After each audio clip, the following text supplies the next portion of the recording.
Vamos a iniciar el curso del día de hoy y vamos a ver un poquito más en detalle lo que son el desarrollo comunitario, también conocido con el nombre de DESCOM, desarrollo comunitario DESCOM. Hoy día vamos a tener, espero que hemos invitado a la licenciada Jenny,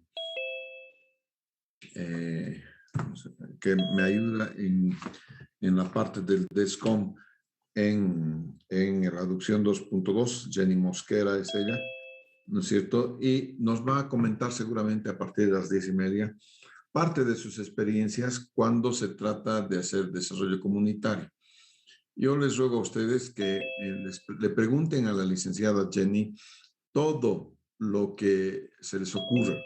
La licenciada es súper capa en esto de desarrollo comunitario y realmente pueden aprender mucho de ella. Espero que tengamos suerte y que ella se pueda conectar, porque en un momento ella está en trabajo, en campo. Nosotros trabajamos de lunes a viernes, a sábado. Es en realidad el horario de trabajo para poder hacer las obras. Las obras se hacen siempre con días calendario, no con días hábiles. Por lo tanto, entonces vamos a ver de qué se trata este desarrollo comunitario. Espero, como les decía, a las 10:30. Pero vamos a esperar a la licenciada con algunos conocimientos básicos. No soy yo del ámbito social, sí conozco mucho, ¿no es cierto? Pero siempre dejo que los profesionales hagan su trabajo. Y en este caso yo tengo una profesional de extrema calificación, muy buena realmente. Entonces, ella nos va a ayudar a entender algunas cosas. Cuando uno está haciendo desarrollo comunitario para un proyecto realmente grande, tiene que fijarse en muchas cosas. En la primera de las cosas que se fija es cómo está la comunidad. Pero eso lo hace en 3 etapas. Lo hace antes de la inversión, antes de la preinversión, durante la preinversión, en la construcción y en la 4ª etapa después. Hace el acompañamiento después de la construcción. Por tanto, el desarrollo comunitario es posiblemente la parte más importante que hay en un proyecto de agua potable y alcantarillado. Ya, entonces, con eso en mente, vamos a seguir adelante en el curso del día de hoy. Entonces, cuando esté en la parte de la licenciada, vamos a empezar a hacer la grabación de lo que nos vaya a contar la licenciada. ¿De acuerdo? Muy bien. En la parte de desarrollo comunitario se les ha colgado en su Classroom esta parte que es una encuesta. Nosotros en el proyecto no vamos a recurrir a la encuesta, pero sí vamos a ver lo que se van a dar cuenta que poco más o menos son las mismas preguntas que se hacen durante el censo. Yo espero sinceramente que el censo vayamos a hacerlo el 2023, sin lugar a retraso alguno, sin cálculos políticos. Sería muy bueno que no tengamos cálculos políticos para saber si Santa Cruz o La Paz es la de mayor población y entonces merecen más o menos participación popular, esas cosas, ¿no es cierto? Y dónde voy a votar y dónde no voy a votar, y a ver si el universo de votantes en el 2023 es el mismo universo o superior que el que ha votado para la elección de presidente, porque si es al revés, vamos a estar, el gobierno va a estar en serios problemas, ¿no es cierto? Porque eso va a querer decir que ha habido en su momento más habitantes que lo que realmente el censo nos da. Espero que no suceda eso. Bueno, estos son los datos básicos, entonces, de una encuesta. Primero, tienen que preguntar quién responde. Y cuando uno hace una encuesta en tema de saneamiento, agua potable y alcantarillado, lo hace a viviendas con un solo hogar.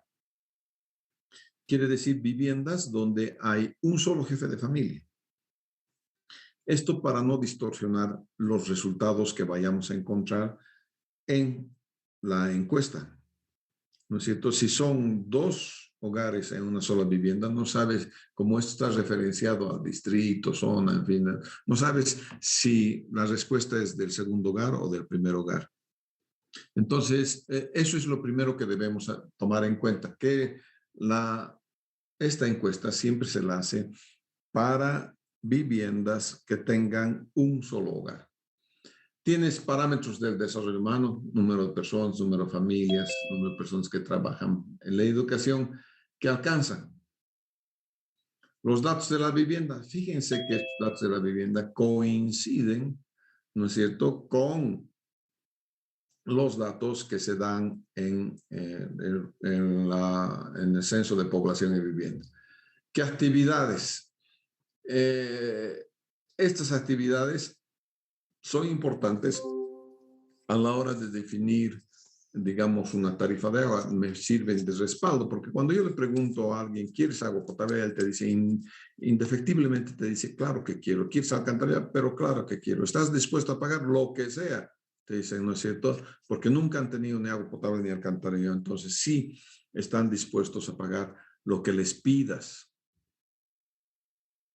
Pero no siempre es el caso, porque no siempre puedo obtener, digamos, una respuesta fiable. Y entonces, en esta actividad económica, yo más o menos sé cuánto puedes ganar siendo artesano, teniendo tiendas, siendo mecánico, venta de comidas, en fin, de esas cosas. Muy importante en el censo, por ejemplo, saber quiénes cuentan con agua y alcantarillado. Ahí vamos a estar, entonces, realmente seguros de qué parte de la población cuenta con estos 2 servicios básicos. Obviamente, todos estos son servicios básicos. Algunas veces el que me distorsiona los servicios básicos es la energía eléctrica, porque es muy fácil colocar, poner un poste y colocar un cable y darle electricidad a viviendas que son prácticamente asentamientos ilegales. Carajara, por ejemplo, ha surgido de un asentamiento ilegal. Está prohibido asentarse alrededor de un relleno sanitario. Y alrededor del relleno sanitario de hoy en día hay muchísima gente. ¿Cuándo se les ha permitido asentarse? Pues no sabemos, se pierden el tiempo. Quizás son las familias que estaban, digamos, ayudando o siendo los que separaban los residuos que eran reciclables en un relleno sanitario. Y no se olviden que el mayor millonario de México, por ejemplo, es aquel que trabaja en el relleno sanitario, sacando entonces la parte que es reciclable y la envía a diferentes lugares para hacer sus respectivos reciclajes. Ese ñato es el más rico, el más millonario en México. Y seguramente empezó siendo scavenger, en inglés es aquella gente que está en la basura, recoge y separa los elementos de la basura, ¿no es cierto?, en elementos que básicamente son reciclables. Entre ellos lo que más valor probablemente tenga son las latas de aluminio. O si hay alambre de cobre, eso es una mina de oro si tienes alambres, cables botados que tengan cobre, porque el cobre lo puedes reutilizar sin más ni más. Entonces, obviamente tienes que tener en cuenta qué tipo de servicios tienen. Y si me ponen energía eléctrica, al día siguiente me van a exigir poner agua potable, alcantarillado, teléfono, alumbrado público. Alumbrado viene con la electricidad, a pesar de que el alumbrado público es parte de la alcaldía, no es parte de la energía eléctrica. Y gas. Entre los parámetros socioeconómicos, obviamente me interesa saber quiénes trabajan, cuánto ganan, en fin, todas estas cosas, la salud, si tienen posta sanitaria, dónde van cuando se enferman. Ya saben que la idea que tengo como profesor y como ingeniero y como profesionista en este tema que es la salud pública, mi lema siempre es la opción por los más pobres. Es decir, los más pobres que no tienen agua si se enferman, quizás no tengan opción a salud o tienen menos opción a salud que los que pueden pagar un médico, una clínica privada, hasta pueden ir al Hospital Viedma. En el Hospital Viedma no te dan los medicamentos y tú tienes que ir a comprarte los medicamentos. Y entonces tú tienes el suficiente recurso económico para hacer ello. No sucede con la gente que no tiene agua, no tiene alcantarillado, porque normalmente esas son personas que están viviendo en las zonas periurbanas. Y muchas de las zonas periurbanas son desarrollos que son atraídos por la ciudad y por la pobreza que existe en las provincias. Entonces, al no poder encontrar futuro en las provincias, se acercan a la ciudad y conforman los barrios periurbanos. En principio son de esta gente y después se van consolidando y se van haciendo cada vez más grandes. Hoy en día, lo que era periurbano, lo que ahora conocen, hasta Villa México nomás era la ciudad, cuando yo era chango. Ahora, está lejísimos, ¿no es cierto?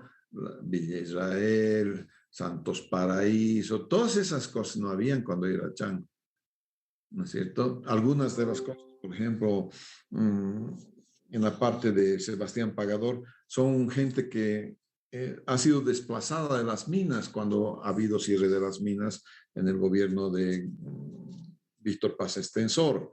Entonces se cerraron las minas y mucha de la migración minera vino a dar a la ciudad de Cachabamba, ¿no es cierto? Y tenemos barrios enteros con esta afiliación minera y es de ahí, de esa afiliación minera, que tenemos las organizaciones sindicales rígidas. De ahí vienen entonces esas organizaciones mineras. La educación, tengo que ver qué tipo de educación hay, ¿no es cierto? En la zona de proyecto, si hay o no hay primaria. Normalmente hay primaria, casi secundaria, muy poco, ¿no es cierto? Cada vez va entrando más. Universidad menos, la Universidad de San Simón está en el centro, tiene varios campus la universidad, depende de qué es lo que estás estudiando, ¿no es cierto? Pero hay que ver si estás dentro de los 7 campus que tiene la universidad, qué institutos hay. Medios de transporte. La pobreza hace que, y la falta de trabajo, hace que la buena parte de la gente periurbana se incline, no todos, pero se inclinan a comprarse un autito principio chuto, ¿no es cierto?, que esperan nacionalizarlo y esperan con ello ganarse sus pesitos, el sustento diario del día. Hay otra gente que sale realmente a ganarse el sustento diario con el sudor de la frente. No trabaja un día, no come un día.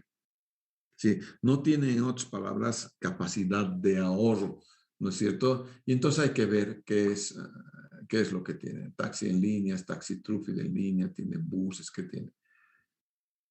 Parámetros de origen y consumo de agua. Es muy importante en algunas poblaciones. El origen del agua son ríos, ¿no es cierto? Arroyos, ¿no? En el contexto periurbano y urbano es otra cosa, ¿no es cierto? Puedes tener red de Semapa, puedes tener una cooperativa, puedes comprar en camiones cisternas, puedes tener un pozo privado, vertientes, piletas públicas y otros a especificar. Y tenemos que ver si tienes medidor del agua, sí o no. Aquí tenemos teníamos en un tiempo un gran hueco en la parte de la facturación.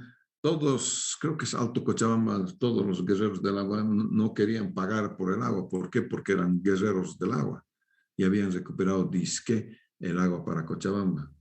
A mí me gustaría mucho no pagar por gasolina porque mi abuelo murió en la guerra del Chaco defendiendo el petróleo y entonces tengo derecho a tener gasolina gratis. Me encantaría, ¿no es cierto? Pero no es así la realidad. La realidad es que los servicios cuestan y hay que pagarlos, ¿no es cierto? El agua per se, el agua como recurso natural no cuesta, pero sí el servicio nos cuesta ponerle ponerle al tratamiento, cuesta potabilizar el agua, cuesta manejar el agua, ¿no es cierto? Bien, la calidad de la fuente, ¿qué hace? ¿No? Es buena, muy buena, regular y mala, ¿no? Esto nos permite entonces ver la necesidad o no de trasladar agua. Bueno, siempre hay necesidad de trasladar agua potable, pero de poner, por ejemplo, una planta descentralizada o una pequeña planta de tratamiento de agua potable. ¿Cuánto paga por el servicio de agua? Depende entonces de esta respuesta, de la respuesta en la parte 14, dice, ¿no? Principal ocupación del jefe, ¿no es cierto? ¿Y cuánto pagas? No vaya a ser que pagues 50 pesos cuando el jefe gana 20 pesos. ¿No ve? Entonces, normalmente, como les he dicho, ¿no? En Sacaba creo que, si mal no recuerdo y no he recibido mala información, el servicio de agua es 8 bolivianos el metro cúbico. ¿No es cierto? En algunas, conozco una cooperativa que paga un pesito el metro cúbico, está aquí en la conurbación hacia Tiquipaya, ¿no? Y en buena parte de las, de las OTBs y de las OLPES, de las organizaciones locales que se organizan para tener servicios de agua y alcantarillado, el pago no es con medidor, es mensual. Y haces un pago de acuerdo, a veces haces un pago de acuerdo al lote y a la vivienda que tienes, ¿no es cierto? A veces haces un pago único, es decir, todos pagan X. Entonces hay que ver qué tipo de pago es. Si pagas adicionalmente por el sistema, también hay que ver, ¿no es cierto? Un tiempo he vivido en la casa de mi cuñada mientras se construía mi casa y eso es en Tiquipaya y entonces yo pagaba así del agua potable a la cooperativa un monto, creo que eran 20 pesos, pero estaba obligado, por ejemplo, a hacer el mantenimiento de la parte de canal de riego que pasaba por el frente de la casa. Si no trabajas personalmente con pala, pico y asadón, entonces pagas una multa, ¿no es cierto? O pagas lo que 2 jornaleros, creo que era, tenían que trabajar por ti. Bien, ¿con qué frecuencia recibes el agua? Es otra pregunta muy importante. Si es el servicio de agua potable de Semapa, si te daban, por ejemplo, en la zona de la Chimba, dábamos cada tercer día en la zona de la Chimba. Eso ha sido mejorado grandemente con la introducción de la nueva planta de tratamiento y el advenimiento del agua de Misicuni. Ahora la Chimba tiene diario. Pero algunas veces nos toca para algunos barrios todavía estar repartiendo pobreza. Es decir, sacamos de un lado para dar a otro. ¿No es cierto? Eso va a acabar con la adopción 2.2 y la 2.1, donde ya vamos a tener agua suficiente. En el momento tenemos sí agua, vamos a tener agua, pero algunos barrios todavía aún no van a tener agua. Les falta red, y quien se hace cargo de la red normalmente en la zona de concesión tendría que ser Semapa la que se haga cargo de la red. Y si cuentas con red, tienes cuántas horas al día vas a tener de agua. Y de esto depende obviamente si tienes o no la necesidad de construir un tanque. Por ejemplo, yo tengo un tanque en mi casa, ¿no es cierto? Y es de 12 cubos. ¿Y por qué es de 12 cubos el tanque? Porque contrato a veces, alguna vez me ha tocado contratar, alguna vez que no ha habido agua por algún tiempo, me ha tocado contratar un cisterna y los cisternas a este lado no vienen por un poquito, vienen por cisterna completo. Si es de 12 cubos, hago llenar mis 12 cubos, el resto hago regar el jardín, ¿no es cierto? Pero te cobran por la cisterna completa. ¿En qué almacenas? Si compras de cisterna, en tanques, bidones, turriles, otro. Normalmente estamos acostumbrados a ver turriles de 200 litros cada turril. Ayer nomás preguntaba cuánto es el costo, es 7 bolivianos, o sea, entre 6 y 7 bolivianos. $1 por cada 200 litros quiere decir que los señores que reciben agua en Turriles están pagando alrededor de $5 el metro cúbico, en tanto que los que tienen las 24 horas y son ricachones pueden pagar 40 centavos de dólar, 30 centavos de dólar el metro cúbico. Entonces la asimetría es grande y por eso es que intentamos de todas maneras achicar esa asimetría y dar agua potable. A mí no les interesa, nunca les debe interesar, muchachos. Ustedes van a ser alcaldes, gobernadores, van a ser ministros, viceministros, directores o hasta presidentes de la República.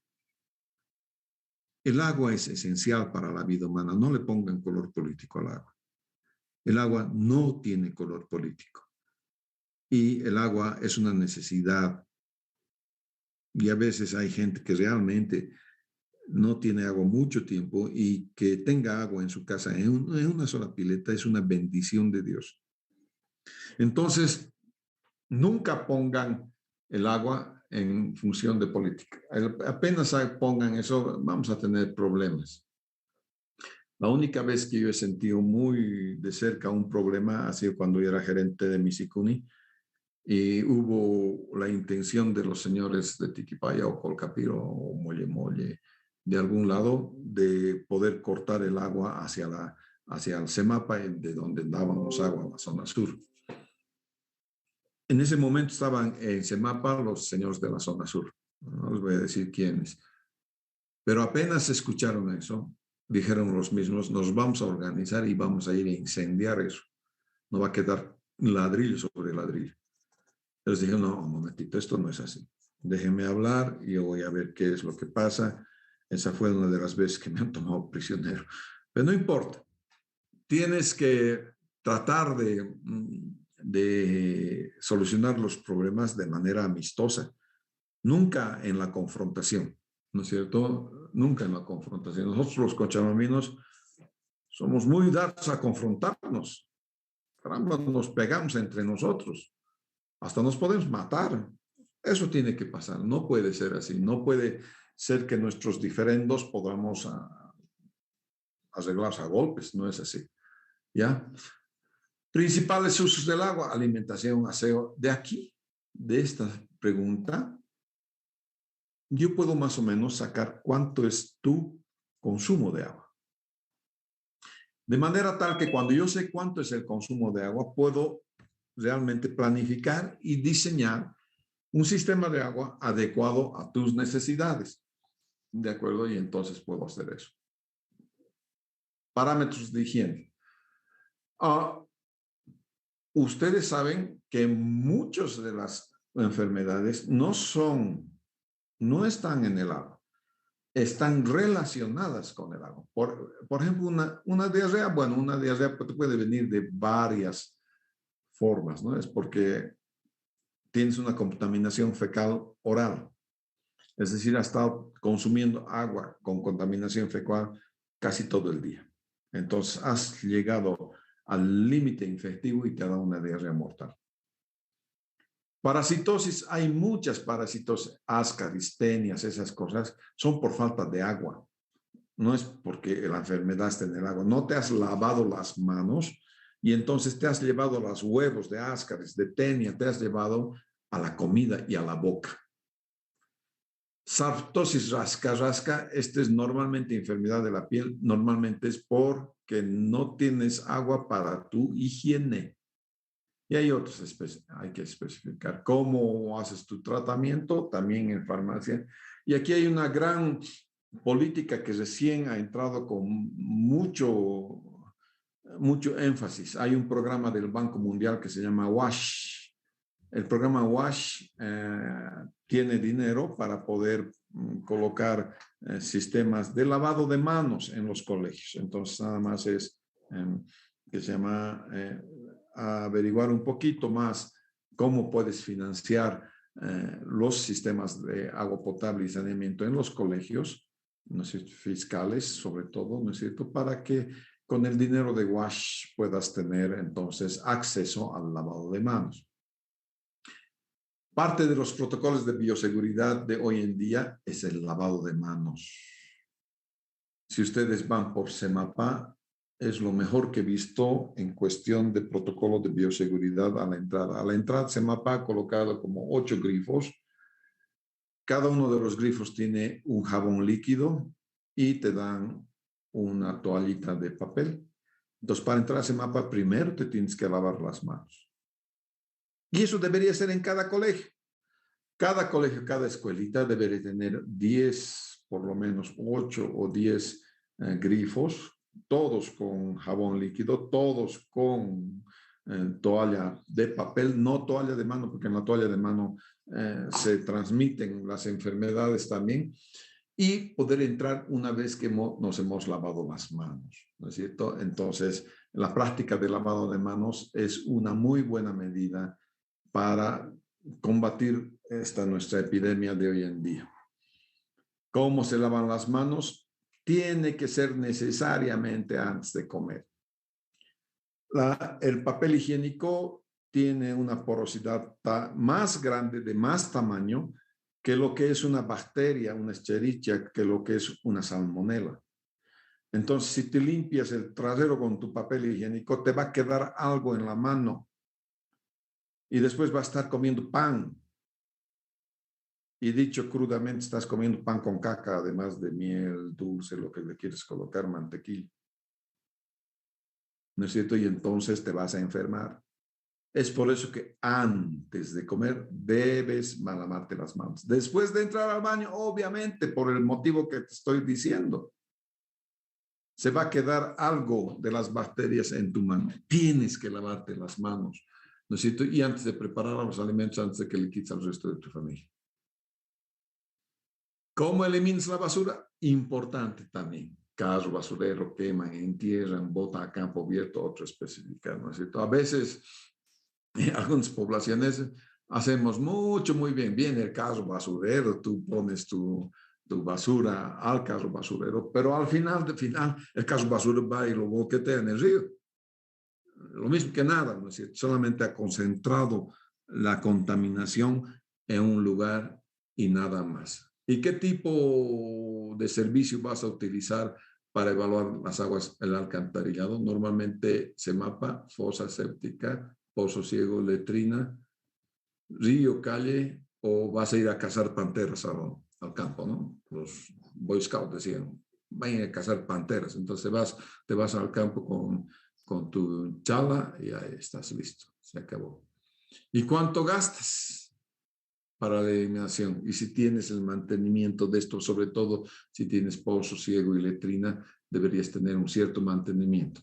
Y aquí la pregunta del millón: ¿estarías dispuesto a cancelar mensualmente por las aguas, por el agua potable y alcantarillado y sanitario? La respuesta lógica es sí. Y la siguiente pregunta es: ¿cuánto vas a pagar? ¿No es cierto?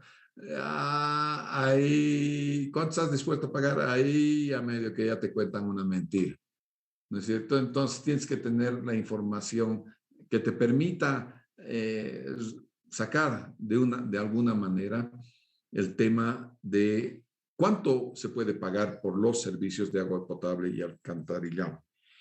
En el Banco Mundial teníamos un parámetro que era del 7 al 10% debes gastar del ingreso total familiar, no solamente el ingreso del padre de familia, del ingreso total familiar en servicios básicos.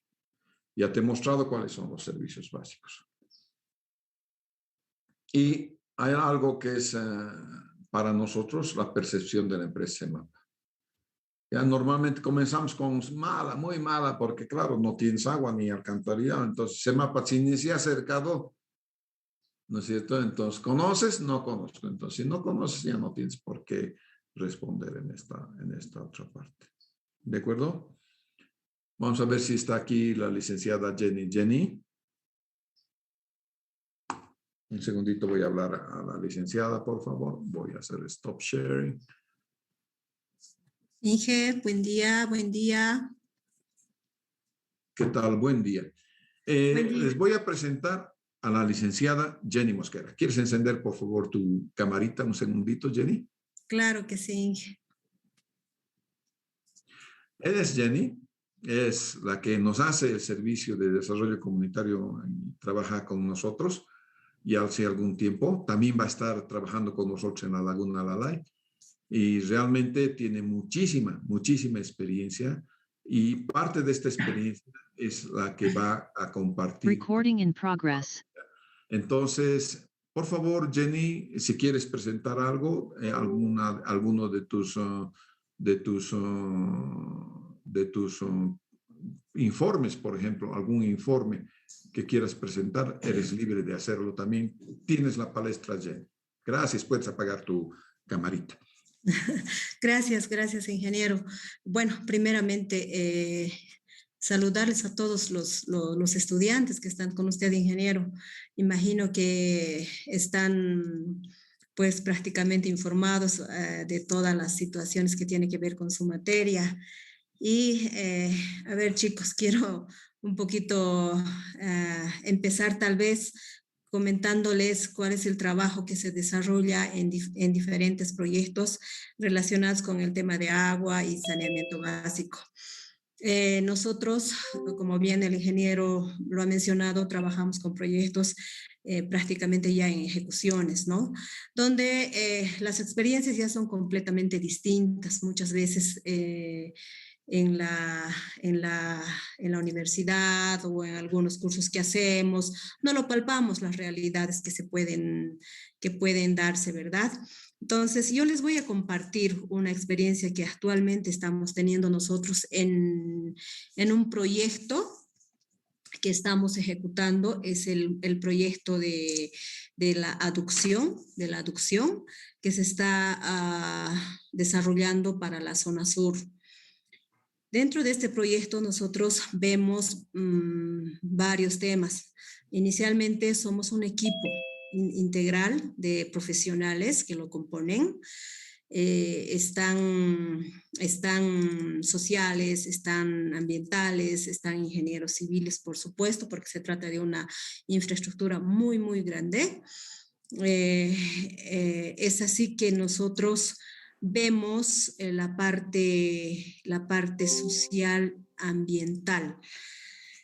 Yo les voy a hablar de este tema que es muy bonito e interesante que desarrollamos dentro de estos proyectos. Es el Plan de Gestión Ambiental y Social. Este Plan de Gestión Ambiental y Social básicamente está constituido para una serie de medidas de mitigación ambiental, es decir, para ver el tema de los impactos ambientales, que pueden ser significativos en las diferentes actividades que nosotros desarrollamos dentro de un proyecto. No sé si, Inge, hola. Hola.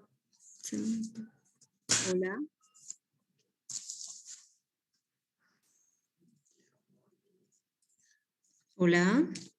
Inge, ¿me escuchan? Buenos días, dicen sí, se la escucha. Ya, gracias. Quiero compartirles un documento. En este documento está prácticamente desarrollado las actividades. No sé si lo ven. Sí, podemos verlo. Sí, licenciada, se ve. Gracias. En este informe, esto es actual, ¿entienden? Es de hace pocos días, ¿sí? Dentro de este proyecto desarrollamos, les decía, el Plan de Gestión Ambiental, el PEGAS, que ustedes dentro de poquito lo van a ir escuchando mucho. Este significa, ya les decía, Plan de Gestión Ambiental y Social. Entonces, una parte lo vemos nosotros como la parte social y ambiental, obviamente de muy estrecha coordinación con la parte de infraestructura, ¿sí? Yo les estoy mostrando en este momento un informe que se ha desarrollado de este último periodo, donde destacamos varios componentes. Uno de ellos es la parte social ambiental. Aquí estamos describiendo prácticamente las relaciones que tienen nuestras actividades con el plan de gestión ambiental, ¿sí? Dentro de este plan, nosotros mencionamos todo lo que tiene que ver con la parte social. ¿Qué es la parte social? La parte social de un proyecto ve todo lo que corresponde a temas de trabajar con las organizaciones sociales, ¿sí? De ahí viene el nombre de social. Trabajar ya sean con organizaciones de agua potable, que existen varias, ¿no? Están las OLPES, comités, asociaciones, cooperativas, dependiendo, ¿no? En este caso de la zona sur tenemos CEMAPA, tiene su RAR, su actividad en muchas zonas. Ya prácticamente CEMAPA opera en todo lo que corresponde a cercado. Entonces, nosotros, les decía, vemos la parte social con estas organizaciones en esta etapa constructiva del proyecto. Con estas organizaciones trabajamos en el tema de socializaciones, trabajamos en el tema de ver los tramos que tienen que estar libres. ¿A qué se refiere eso? La liberación de los tramos se refiere a que nosotros debemos tener el tramo sin ningún conflicto social. ¿Para qué? Para que las empresas constructoras puedan desarrollar sus actividades de manera normal. En ese entendido, también trabajamos dentro de este plan esta matriz que ustedes lo están viendo. Hay una matricita que estamos mostrando acá con diferentes columnas donde describimos, por ejemplo. Eso es parte bien importante donde en la práctica nosotros estamos aplicando. Por ejemplo, tenemos en esta matriz el área del proyecto. Aquí identificamos nuestros tramos principales. Por decirles, tenemos el canal de riego Angostura, sector Tuntirrancho, ¿no? Tenemos aquí la otra columna que se describe la actividad. ¿Qué actividad hacemos ahí? Destacamos las ubicaciones a través de las coordenadas. Por otro lado, tenemos aquí un segundito, para que lo vean así, mejor lo vamos a agrandar. Ahí está mejor, ¿no? Registramos acá las fechas donde la supervisión autoriza la actividad, ¿sí?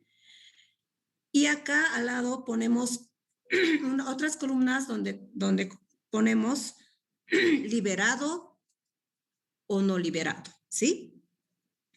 Aquí vamos informando. Periódicamente esta matriz se hace el llenado.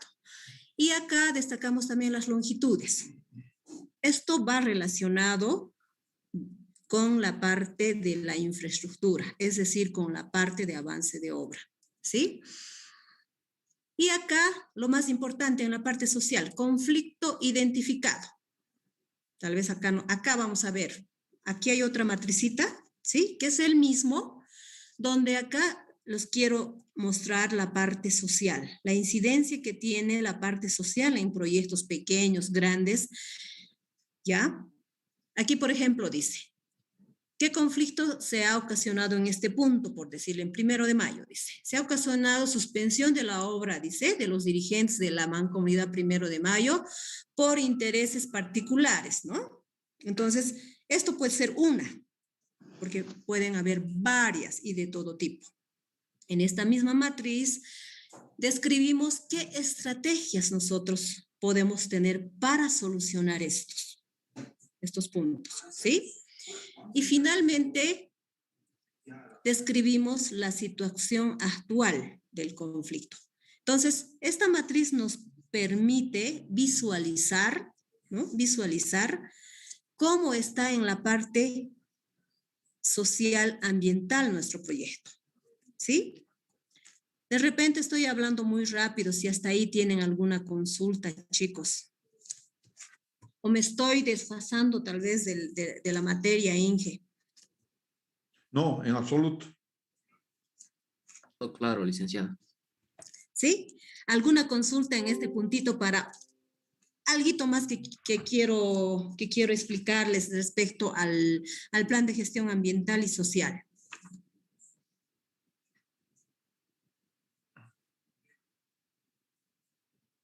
¿Sí? ¿Está bien? ¿No hay ninguna consulta? Todo claro, licenciada.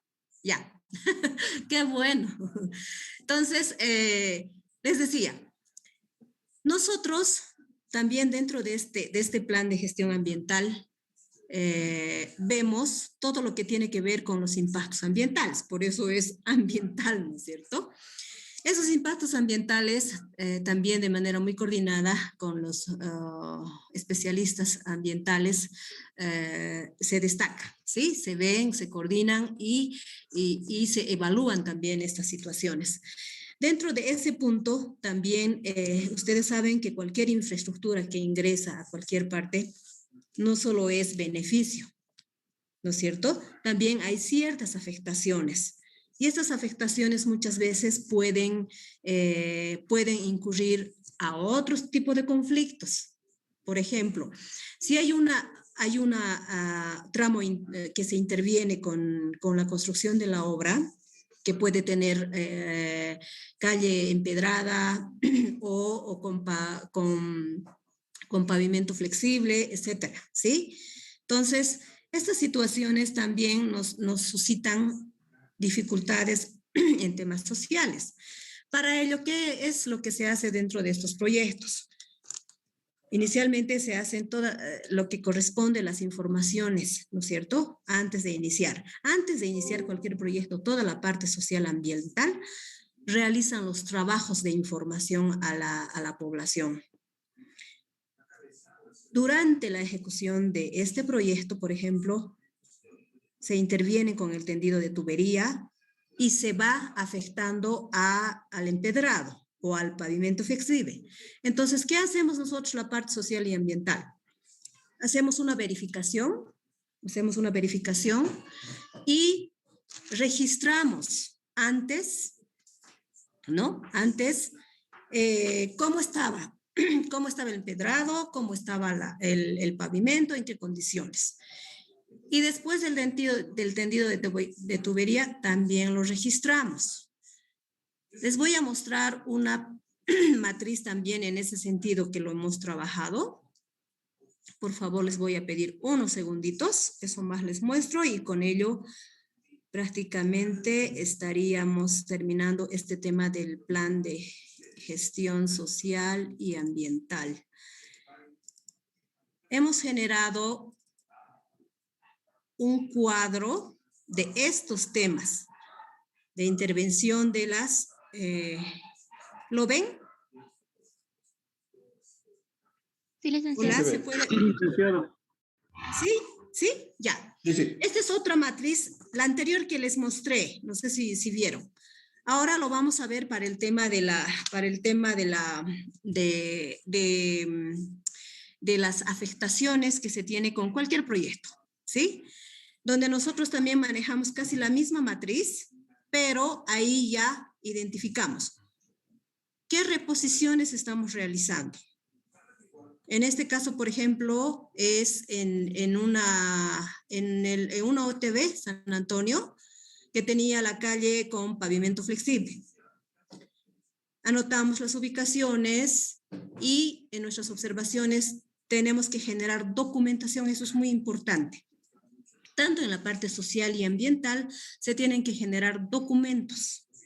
En este caso nosotros generamos actas de conformidad y o aceptación. ¿Eso qué quiere decir? Se interviene, actualmente se reporta 12 metros lineales que se ha repuesto con pavimento flexible en este tramo. Acá se ve. Nosotros registramos el reporte de antes y el reporte de después. Hay aquí otro punto, ¿no es cierto? Aquí se ha repuesto 300 metros lineales. Esto es el antes, ¿no es cierto?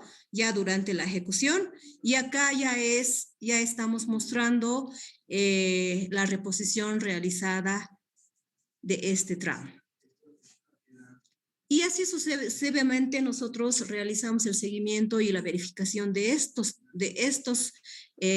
acciones también que realizan las empresas constructoras. Entonces, básicamente, chicos, el tema de plan de gestión ambiental está muy relacionado con proyectos de infraestructura, de saneamiento básico. Por lo tanto, cualquier proyecto, como les decía, ya sea pequeño o grande, los tocamos estos puntos. Con mucha incidencia en la parte social, porque la parte social muchas veces es muy determinante en la ejecución y avance de los proyectos. Si hasta ahí, ingenieros, no sé si hay alguna consulta más, algún punto más que pueda yo aclararles. ¿Cómo son las reuniones con los, cómo se llevan a cabo las reuniones? ¿Cuándo se llevan a cabo las reuniones con la gente? Con la gente se llevan a cabo las reuniones, ingeniero, muy periódicamente. Unas pueden ser mensuales, las planificadas, y otras que pueden darse de acuerdo a requerimiento, inclusive cada semana, ¿no es cierto? Para ello, para las reuniones sociales, básicamente lo que se hace es organizar a la población a la cabeza de sus autoridades locales, conformar tal vez un comité responsable del proyecto o un comité de acompañamiento al proyecto. Es con ellos donde se establecen estas reuniones para coordinar diferentes actividades, ¿no? Dentro de la parte social. ¿Qué función tiene el comité de acompañamiento? El comité de acompañamiento tiene la función social de hacer el acompañamiento a la obra. Ellos también tienen que coadyuvar en la solución de algunos problemas que se pueden dar dentro de la ejecución de cualquier proyecto y poder también apoyar a la construcción de la obra. Si es saneamiento básico, con mucha más razón, ¿no? Ellos tienen que hacer, por eso se llama acompañar. Entonces, eso es su rol central. En muchas ocasiones se ha tergiversado esta situación porque lo han confundido con el control social, ¿no? Que ya obviamente el control social, la normativa lo establece, pero en proyectos de saneamiento social es más de acompañamiento. Obviamente que un poco ven, nos dicen, ¿por qué esto está así? Que la tubería era de 12 pulgadas, ahora nos están trayendo de 8 pulgadas. ¿Cuál es la explicación técnica? Para eso estamos los técnicos, para poder explicarles cuáles son las razones técnicas. Sin embargo, estos comités de apoyo, acompañamiento, nos ayudan a resolver situaciones de conflicto social, sobre todo, ¿no? ¿Podría la población en algún momento, ya sea a través del comité de acompañamiento o una reunión, o una sola persona parar el proyecto? No, ingeniero, a menos que haya dentro de la normativa de control social se establezca, pero no está, ingeniero. Ya, o sea que en todas las opciones siempre puedo ir y hacer la construcción. Sí, sin embargo, se consideran aspectos de orden de afectación. Ahí es donde el social juega un rol muy importante, ¿no? Si hay una afectación, por decirle, de un área agrícola con algún cultivo importante y por donde vamos a atravesar con el tendido de tubería, se tienen que buscar alternativas de solución como resarcir los daños, ¿no? Esa parte sí, pero después que la población por sí sola pueda suspender algún proyecto que está aprobado y es de conocimiento de las autoridades, no, ingeniero, no se puede, ¿no? Y en la etapa de preinversión, estudio, ¿también hay DESCOM? Eso es clave, ingeniero. En la parte de preinversión hay, antes no lo había, ahora ya lo están incorporando y es clave. Ya en la etapa de preinversión es donde ya se tiene todas las actas, todos los convenios que puedan existir, donde ya te dicen esto está liberado, en otras palabras, ¿no? Sin embargo, en la etapa de preinversión, un poco se ha visto de que se descuida esos temas, ¿no? Se descuida. para la etapa de preinversión ya tienen que estar aprobados. O sea, la conformidad ya lo tienen que dar la población en la etapa de preinversión. Luego en la inversión ya es directamente la ejecución, ¿no es cierto? ¿Qué es un fortalecimiento institucional? FI. Sí, porque a ingeniero. veces viene DESCOM-FI. Sí, desarrollo comunitario y fortalecimiento institucional. Así es. El desarrollo comunitario es la parte social durante el acompañamiento de la infraestructura. Y el fortalecimiento institucional es ya post, que está dirigido a las instituciones, a las operadoras que se van a hacer cargo en este tema de saneamiento básico. Ya es el fortalecimiento institucional a las operadoras que se van a hacer cargo de ese proyecto. Entonces, por ejemplo, en proyectos pequeños donde tenemos comités de agua potable y saneamiento, nosotros fortalecemos a esa pequeña EPSA que se ha constituido, el que va a operar en el tema de administración, operación del sistema y la distribución, ¿no es cierto?, del agua potable. Ahí es donde va el fortalecimiento institucional en todos los aspectos, ingeniero. En la parte, como le decía, en la parte administrativa, en la parte legal también, porque esta pequeña EPSA tiene que estar legalmente constituido. Tiene que tener tiene que estar inscrito en la APS. La APS tiene que darle una autorización, dependiendo, ¿no?, si es comité, cooperativa, asociación, porque la normativa del sector permite varias modalidades, ¿no es cierto? Entonces, es ahí donde el fortalecimiento institucional, como su nombre indica, va fortaleciendo en esos temas y otros temas también, inclusive comunicacional, ingeniero. Bien. ¿Alguna pregunta más tienen ustedes, queridos alumnos? Siéntanse en libertad de preguntar. Licenciado, una consulta. Dígame. En cuanto a la sociabilización con las personas, ¿hay más o menos algún tiempo ya no preestablecido? Claro que depende de la población, ¿no? Pero más o menos podría decir en qué tiempo lleva a sociabilizar para que el proyecto se lleve a cabo. Generalmente, mucho depende de las contrataciones de las entidades públicas. En muchos casos, los proyectos inician con la parte social y la parte de infraestructura al mismo tiempo. En este caso, si no hay la parte social, las empresas constructoras como supervisión tienen también el componente social. En ese caso, antes, mucho más antes de que se inicie las obras, ya tiene que haber reuniones de coordinación con autoridades locales, con las poblaciones, es decir, los profesionales nos tenemos que organizar previo, ¿sí? Previo para hacer la información correspondiente. No termina ahí, siempre hay población a la que no se llega.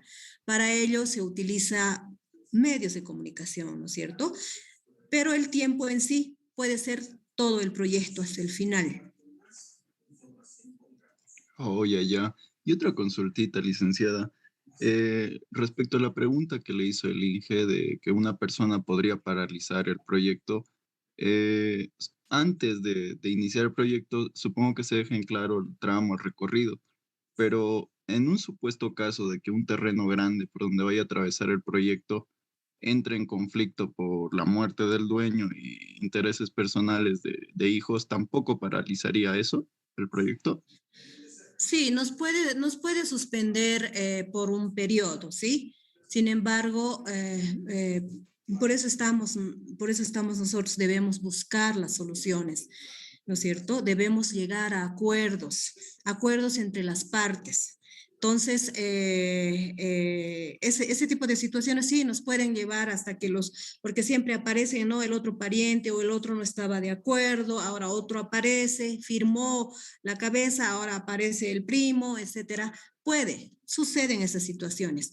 Si es privado, ahí sí podemos tener riesgos, ¿sí? Pero si son áreas o franjas de seguridad, ahí ya es otro tratamiento, ¿no es cierto?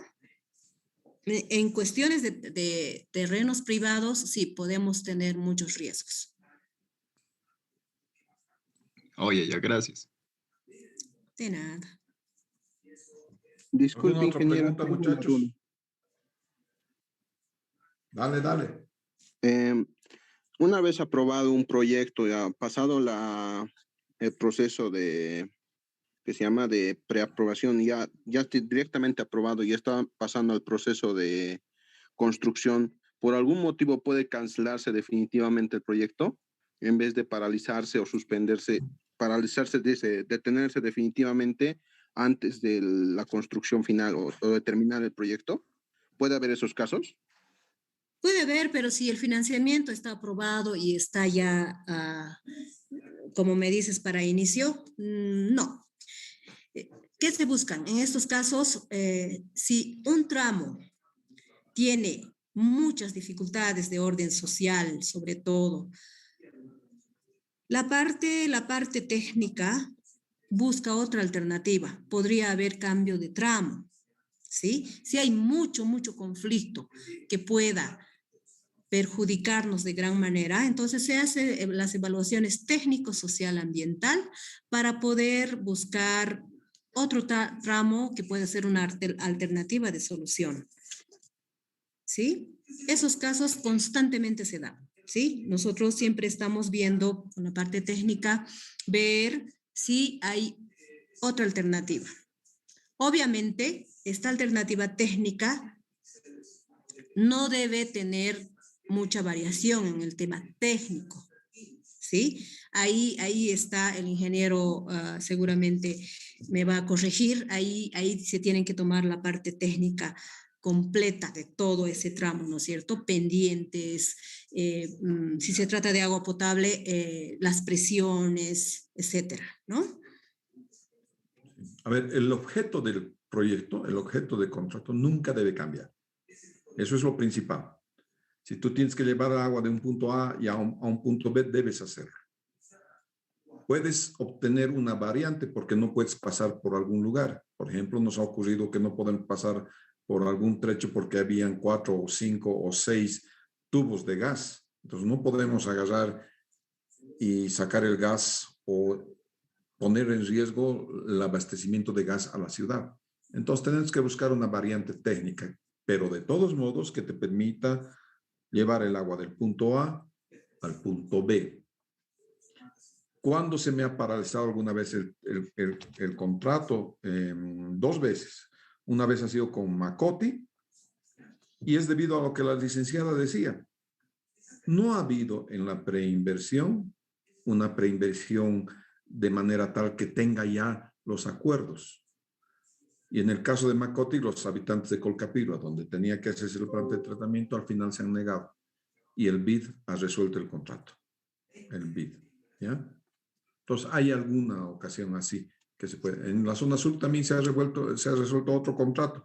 ¿Por qué? Porque en el proyecto el proyectista no había puesto la cantidad de roca que debería excavarse. Y era gigantesca la cantidad de roca, porque eran puros cerros, ¿no es cierto? Y entonces eso también ha llevado a que el proyecto suba más allá de lo que la normativa permite. En esos casos hay que resolver el contrato. Eso es. ¿Alguna otra pregunta? Una pregunta, Inge, por favor. Sí.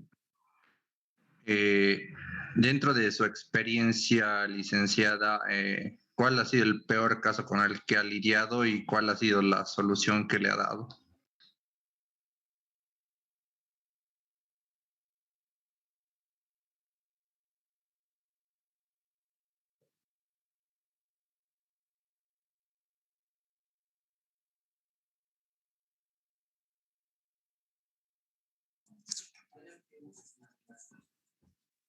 Jenny. Sí, sí, Inge, estoy aquí. Tenía una baja del internet. Estoy aquí. La pregunta es, ¿cuál ha sido lo peor la peor situación que se le ha dado una solución? ¿Cuál ha sido? ¿En alguna experiencia antes, después o después de ahora? O Sí. durante ahora, no hay después. Sí, no hay después.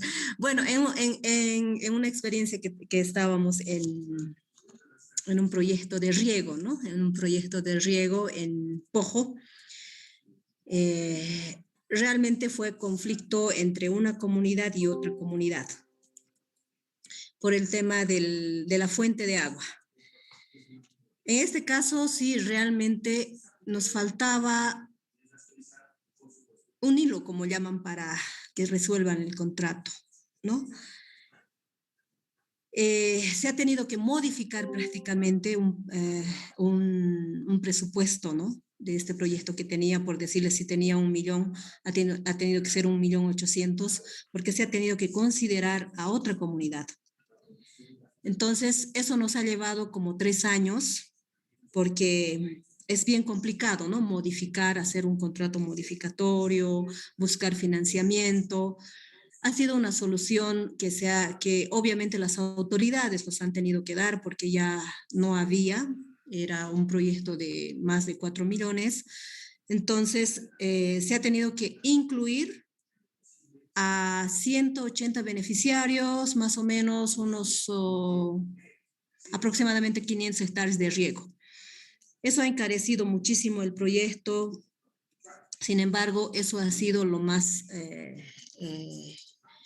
que les digo, bien complicado. Nos ha llevado un proyecto de 18 meses, nos ha llevado a 3 años, ¿no? Entonces, son situaciones que pasan, ¿no?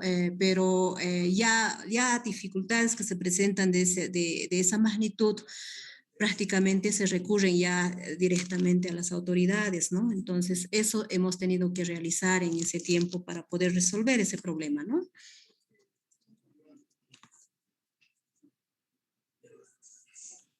Muy bien, Jenny. Caramba, qué magnífica tu exposición. Te agradecemos mucho todos, de verdad. No, pues, ingeniero, no, yo soy la agradecida. Ha sido un gusto para mí compartir las pequeñas experiencias que he tenido. Muchas gracias a todos por escucharme. Ingeniero, muchas gracias. Gracias a ti, Jenny. Muchas gracias, de verdad. Gracias, hasta luego. Hasta luego. Muchachos, de primera mano han visto entonces cómo se trabaja en la parte social. Voy a recurrir a mi amigo Juanqui Delgadillo también para que el día lunes, a ver si nos puede hablar un poco de la parte ambiental, cómo se hace la verificación ambiental en campo. Muchas gracias, señores. Les agradezco mucho. Hasta el día lunes. Hasta luego, Inge. Gracias. Chao. Hasta luego, Inge.